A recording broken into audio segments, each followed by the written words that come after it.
Donc, pour voir plus près ce concept, nous allons nous rendre directement vers notre base de données. Donc, nous avons déjà créé des requêtes. Nous avons auparavant créé les tables, donc nous avons les requêtes. Maintenant, nous avons les formulaires. Par exemple, prenons seulement le formulaire de navigation. Donc, il me permet de naviguer entre différentes composantes de ma base de données. Par exemple, je peux aussi, par exemple, créer un formulaire pour ajouter des abonnés. Je peux créer ou bien visualiser les abonnés que j'ai dans une base de données. Je peux, par exemple, voir les livres et ajouter d'autres livres à ma base de données. Donc, pour naviguer entre les différents enregistrements de ma base de données, j'ai cette barre d'état ici en bas. Donc, j'ai le nombre des enregistrements. Je peux aller directement vers l'enregistrement désiré en tapant le nom, par exemple. Voilà, 3. Donc, je suis dans le troisième. Pour basculer vers le dernier enregistrement, j'appuie sur ce bouton-là.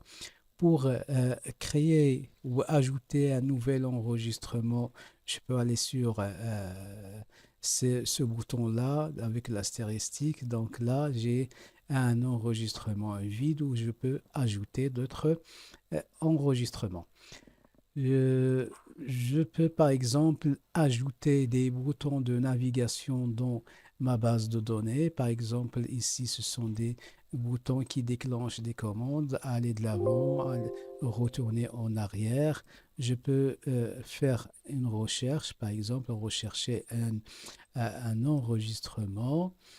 Je peux aussi ajouter un nouvel enregistrement. Voilà, euh, euh, il me donne des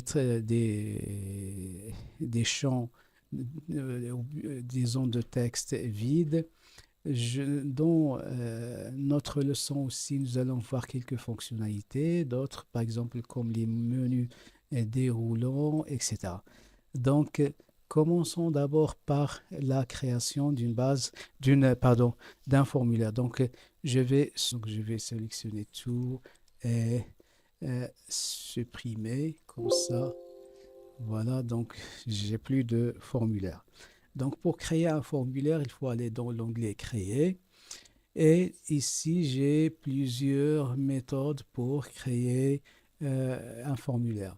D'abord, je peux par exemple sélectionner, me placer sur une table et créer automatiquement un formulaire à travers tout, en incluant tous les champs de cette table, par exemple la table abonné. Je peux aller vers le mode création pour ajouter, supprimer, personnaliser les fonctionnalités de mon formulaire. Je peux partir à partir d'un formulaire tout à fait vierge. Je peux utiliser aussi l'assistant formulaire.